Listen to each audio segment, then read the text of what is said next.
Retirement വാക്കൻസികൾ എത്രയാണോ വരുന്നത് അതിൻ്റെ 3-4 ഇരട്ടി കൊഴിഞ്ഞുപോക്ക് നടക്കുന്നത് കൊണ്ട് തന്നെ അധ്യാപകർ പുറത്തു പോകുന്നുണ്ട്. ആ അധ്യാപകരെ നമ്മുടെ റിട്ടയർമെൻറ്റ് വാക്കൻസിയിലോട്ട് ഫില്ല് ചെയ്യാണ്. അങ്ങനെ ഫില്ല് ചെയ്യുമ്പോഴത്തേക്ക് നമുക്ക് അവിടെ പ്രവേശിക്കാനുള്ള ഒരു അവസരം നഷ്ടപ്പെടുകയാണ്.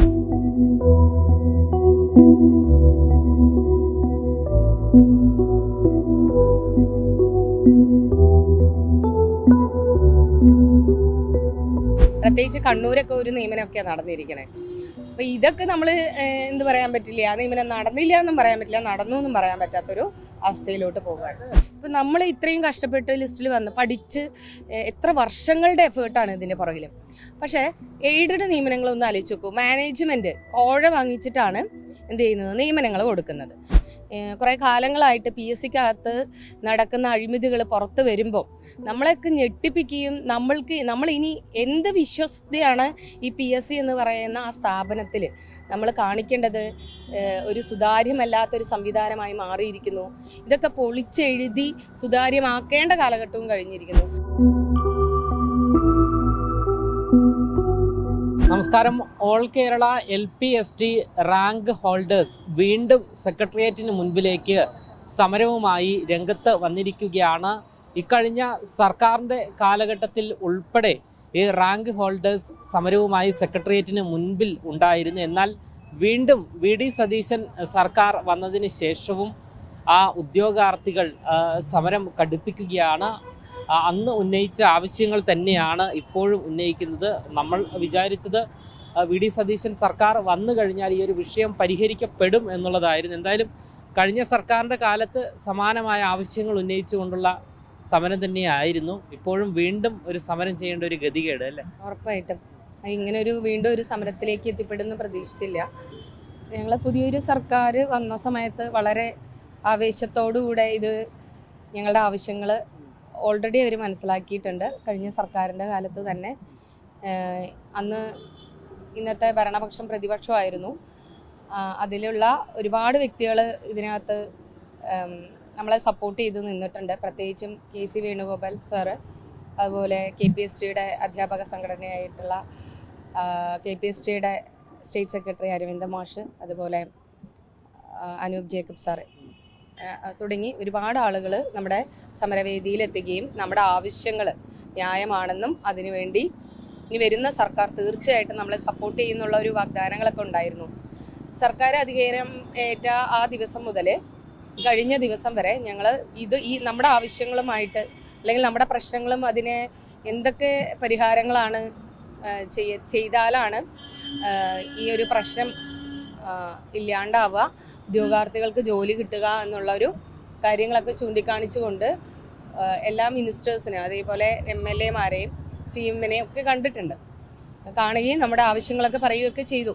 പക്ഷേ ജൂലൈ 15 എന്ന് പറയുന്ന ദിവസം നിർണായകമായിട്ടുള്ള ദിവസമാണ്. നമ്മുടെ തസ്തികയെ സംബന്ധിച്ച് കുറേ അധ്യാപകർ കുട്ടികളുടെ എണ്ണത്തിന് അനുസൃതമായിട്ട് പുറത്തു പോകുന്ന ഒരു സാഹചര്യമാണുള്ളത്. കുട്ടികളുടെ കൊഴിഞ്ഞുപോക്ക് ഒരുപാട് വർദ്ധിച്ചിട്ടുണ്ട്. അപ്പോൾ 1:30 എന്നുള്ളൊരു അനുപാതത്തിലാണ് ഇപ്പോൾ അധ്യാപക നിയമനങ്ങൾ നടക്കുക. അപ്പോൾ അങ്ങനെ നോക്കുമ്പോൾ കുട്ടികളുടെ കൊഴിഞ്ഞുപോക്ക് വളരെയേറെ ബാധിച്ചിട്ടുണ്ട്. അപ്പോൾ റിട്ടയർമെൻറ്റ് വാക്കൻസികൾ എത്രയാണോ വരുന്നത് അതിൻ്റെ 3-4 ഇരട്ടി കൊഴിഞ്ഞുപോക്ക് നടക്കുന്നത് കൊണ്ട് തന്നെ അധ്യാപകർ പുറത്തു പോകുന്നുണ്ട്. ആ അധ്യാപകരെ നമ്മുടെ റിട്ടയർമെൻറ്റ് വാക്കൻസിയിലോട്ട് ഫില്ല് ചെയ്യാണ്. അങ്ങനെ ഫില്ല് ചെയ്യുമ്പോഴത്തേക്ക് നമുക്ക് അവിടെ പ്രവേശിക്കാനുള്ള ഒരു അവസരം നഷ്ടപ്പെടുകയാണ്. തുടർന്ന് ഇനി ഒരു വർഷം കൂടി ഞങ്ങൾക്കുള്ളൂ. 28 മെയ് 30 ഞങ്ങളുടെ ലിസ്റ്റ് അവസാനിക്കും. അപ്പോൾ അടുത്ത വരുന്ന ഒരു ജൂൺ ജൂലൈ മാത്രമേ ഉള്ളൂ.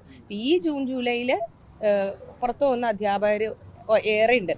അപ്പോൾ അവർ ഫില്ല് ചെയ്യാൻ പോലും ഇടമില്ല എന്നുള്ളൊരു അവസ്ഥയിലാണ്. അപ്പോൾ ഇതിൽ വരുന്ന ബാലൻസ് നിൽക്കുന്ന ടീച്ചേഴ്സ് അടുത്ത മെയ് 31 ഞങ്ങൾക്ക് കിട്ടേണ്ട റിട്ടയർമെൻറ്റിൽ വീണ്ടും കയറിപ്പോകും. അങ്ങനെ ആകുമ്പോൾ ഒരാളെ പോലും എടുക്കാതെ 5 ജില്ലകളിൽ ഇതേപോലെ ഉദ്യോഗാർത്ഥികൾ പുറത്ത് നിൽക്കേണ്ട സാഹചര്യം വരും. 5 ജില്ല എന്ന് എടുത്തു പറയാൻ കാരണം ഇനി നിയമനം നടന്ന ജില്ലകൾ നോക്കുകയാണെങ്കിൽ വിരലിൽ എണ്ണാവുന്ന നിയമനങ്ങൾ നടന്നിട്ടുള്ളൂ. പ്രത്യേകിച്ച് കണ്ണൂരൊക്കെ ഒരു നിയമനമൊക്കെയാണ് നടന്നിരിക്കണേ. അപ്പോൾ ഇതൊക്കെ നമ്മൾ എന്ത് പറയാൻ പറ്റില്ല, ആ നിയമനം നടന്നില്ല എന്നും പറയാൻ പറ്റില്ല, നടന്നു എന്നും പറയാൻ പറ്റാത്തൊരു അവസ്ഥയിലോട്ട് പോകുകയാണ്.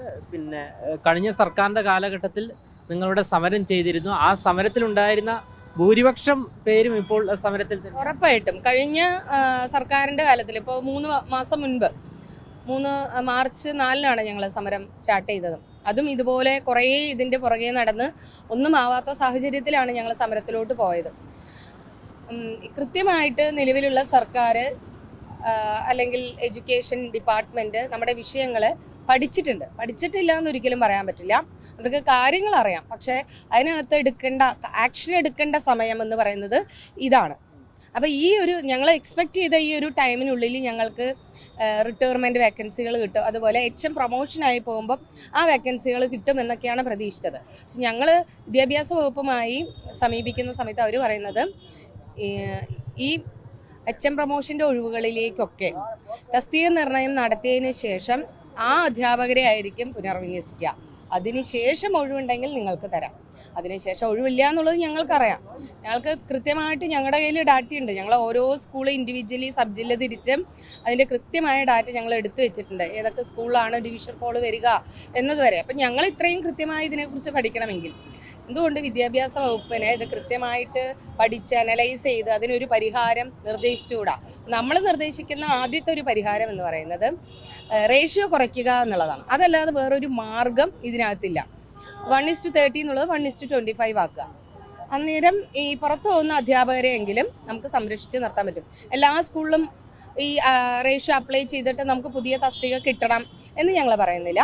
പുറത്തു പോകുന്ന അധ്യാപകരെ ആ ഒഴിവിൽ തന്നെ, ആ സീറ്റിൽ തന്നെ അവരെ നിലനിർത്തിക്കൊണ്ട് വരുന്ന റിട്ടയർമെൻറ്റ് ഒഴിവുകളിലേക്ക് ഈ നമ്മുടെ ലിസ്റ്റിൽ നിന്ന് ആളുകൾ എടുക്കുകയാണെങ്കിൽ ഇത് സുതാര്യമായി നടക്കും. പിന്നെ വേറൊരു പ്രശ്നം എന്ന് പറഞ്ഞാൽ HM റിട്ടയർമെൻറ്റ് നടക്കുമ്പോഴത്തേക്കും അതിനകത്ത് പോസ്റ്റിംഗ് ആവുന്ന അധ്യാപകർ, അത് LP സെക്ഷനിൽ മാത്രമല്ല LPയിലും UPയിലും HSAയിലും ഉള്ള അധ്യാപകർ ഇതിനകത്തേക്ക് സീനിയോറിറ്റി അനുസരിച്ച് പോസ്റ്റിംഗ് ആവുന്നുണ്ട്. അതായത് LP HM റിട്ടയർമെൻറ്റ് ഒഴിവിലേക്ക് ഞങ്ങൾക്ക് കിട്ടേണ്ട ആ ഒഴിവിലേക്ക് അത് പകുത്ത് കൊടുക്കേണ്ട ഒരു അവസ്ഥയിലേക്ക് മാറുകയാണ്. പരീക്ഷകൾ വേറെയാണ്, റാങ്ക് ലിസ്റ്റ് വേറെയാണ്, പക്ഷേ ഒഴിവുകൾ വരുമ്പോഴത്തേക്ക് അവരെയൊക്കെ കുത്തി നിറയ്ക്കുന്ന ഒരു സാഹചര്യമുണ്ട്. പിന്നെ വേറൊരു വിഷയം, ഒരുപാട് കുറേ കാര്യങ്ങൾ നമുക്ക് പറയാനുണ്ട്. കാരണം എയ്ഡഡ് അധ്യാപകർ ഇതുപോലെ പുറത്തു പോകുന്നവരെ ഗവൺമെൻറ് വിദ്യാലയങ്ങളിലേക്ക് പുനർവിന്യസിക്കുക അത് കുറേ കാലങ്ങളായിട്ട് നടക്കുന്നുണ്ട്. ഒരിക്കലും അത് അങ്ങനെ ഒരു പുനർവിന്യാസം നടത്തരുത്, അങ്ങനെ ഒരു പോസ്റ്റിംഗ് നടത്താനുള്ള യാതൊരു അധികാരവും ഗവൺമെൻറ്റിനില്ല എന്ന് ജുഡീഷ്യറി തന്നെ പറയുമ്പോൾ ജുഡീഷ്യറിക്ക് എഗെയിൻസ്റ്റ് ആയിട്ട് ജുഡീഷ്യറിയെ വെല്ലുവിളിക്കുന്ന രീതിയിലുള്ള നിയമനങ്ങൾ അതായത് ശുപാർശ കൊടുത്തതായിട്ട് കഴിഞ്ഞ ദിവസം തിരുവനന്തപുരം ജില്ലയിലെ DDന്ന് 12 പേർക്കുള്ള ഒരു ട്രാൻസ്ഫർ ഓർഡർ, അതായത് പുനർവിന്യാസ ഓർഡർ പോയി. അതിന് മുൻപ് 43 അധ്യാപകരുണ്ട് ഇതേപോലെ എയ്ഡഡിന്ന് ഗവൺമെൻറ് സ്കൂളിൽ പ്രൊട്ടക്റ്റ് ചെയ്തവർ. അതുപോലെ തൃശ്ശൂർ ജില്ലയിലും പാലക്കാട് UP ലിസ്റ്റിലും ഒക്കെ ഈ പ്രവണത നമ്മൾ കണ്ടിട്ടുണ്ട്. അപ്പോൾ ഇതൊരിക്കലും അനുവദിച്ചു കൊടുക്കാൻ പറ്റുന്ന ഒരു കാര്യമില്ല. കാരണം ഞങ്ങൾക്ക് തന്നെ കയറിപ്പോവാൻ പറ്റാത്ത സാഹചര്യത്തിൽ അവരെ പറയുമ്പോൾ അവർ പറയുന്നത് HTB പോസ്റ്റിൽ, താൽക്കാലിക പോസ്റ്റിലാണ്. താൽക്കാലിക പോസ്റ്റിലാണെങ്കിൽ പോലും ഗവൺമെൻറ് സ്കൂളുകളിൽ ഏത് പോസ്റ്റിലും അവരെ വിന്യസിക്കാനുള്ള ഒരു വകുപ്പില്ല. പിന്നെ അതല്ലാതെ നമുക്ക് 1:1 റേഷ്യോ എന്നൊരു സംഭവമുണ്ട്. അതായത് ഒരു എയ്ഡഡ് വിദ്യാലയത്തിൽ ആദ്യത്തെ പോസ്റ്റ് കൊടുക്കേണ്ടത് മാനേജ്മെൻറ്റിനെ അല്ല ആ ഒരു പോസ്റ്റ് കൊടുക്കേണ്ടത് ഗവൺമെൻറ് പറയുന്ന അല്ലെങ്കിൽ ഗവൺമെൻറ് ശുപാർശ ചെയ്യുന്ന ഒരു പോസ്റ്റ് ആയിരിക്കണം അവിടെ നടത്തേണ്ടതെന്ന്. അത് കാലാകാലങ്ങളായിട്ടുണ്ടെന്ന് പറയപ്പെടുന്നു, പക്ഷെ നിലവിൽ അത് അപ്ലൈ ചെയ്യുന്നില്ല. ഇതൊക്കെ ഒരു സൊല്യൂഷനാണ്. ഇതൊക്കെ മറികടന്നാൽ തന്നെ കുറേ ആളുകൾ കയറിപ്പോകുന്ന ഒരു സാഹചര്യം ഉണ്ടായി. ഇപ്പം നമ്മൾ ഇത്രയും കഷ്ടപ്പെട്ട് ലിസ്റ്റിൽ വന്ന് പഠിച്ച് എത്ര വർഷങ്ങളുടെ എഫേർട്ടാണ് ഇതിൻ്റെ പുറകിൽ. പക്ഷേ എയ്ഡഡ് നിയമനങ്ങളൊന്നും ആലോചിച്ച് നോക്കൂ. മാനേജ്മെൻറ്റ് കോഴ വാങ്ങിച്ചിട്ടാണ് എന്ത് ചെയ്യുന്നത്, നിയമനങ്ങൾ കൊടുക്കുന്നത്. ഇപ്പം നമ്മൾ അത് പൈസ കൊടുത്ത് കയറുന്ന അധ്യാപകരെ നമ്മൾ പറയുന്നില്ല. അപ്പം നമ്മൾക്കും പൈസ ഉണ്ടെങ്കിൽ നമ്മൾ എന്ത് ചെയ്യും, പൈസ കൊടുത്ത് കയറും. അതല്ല, ഇത് കോഴ വാങ്ങിക്കുന്ന ഈ മാനേജ്മെൻറ്റിനെ ഒരുപാട് വളർത്തുകയും നമ്മളെ പരിഗണിക്കാത്ത ഒരു മനോഭാവം കാണിക്കുകയും ചെയ്യുമ്പോൾ ഒരു കാര്യം ചെയ്യണം. ഞങ്ങൾക്കുള്ള ഒരു റിക്വസ്റ്റാണ്, ഇപ്പം പറയാണ് ഒരു തരത്തിലുള്ള ഒഴിവുകളും നിങ്ങൾക്കില്ല എന്നാണ് വിദ്യാഭ്യാസ വകുപ്പ് തന്നെ പറയുന്നത്. അപ്പോൾ ഒരു കാര്യം ചെയ്യണം, ഈ മാനേജ്മെൻറ്റിൽ ഇപ്പം എന്തായാലും കൃത്യമായി നിയമനങ്ങൾ നടത്തുന്നുണ്ട്, അവിടെ ഒഴിവുകളുണ്ട്. അപ്പോൾ ആ ഒഴിവുകളൊക്കെ PSCക്ക് വിടുക. ശമ്പളം കൊടുക്കുന്നത് സർക്കാരാണ്, ബിൽഡിംഗ് മാനേജ്മെൻറ്റിൻ്റെ ആണെങ്കിൽ പോലും ശമ്പളം കൊടുക്കുന്നത് സർക്കാരാണ്.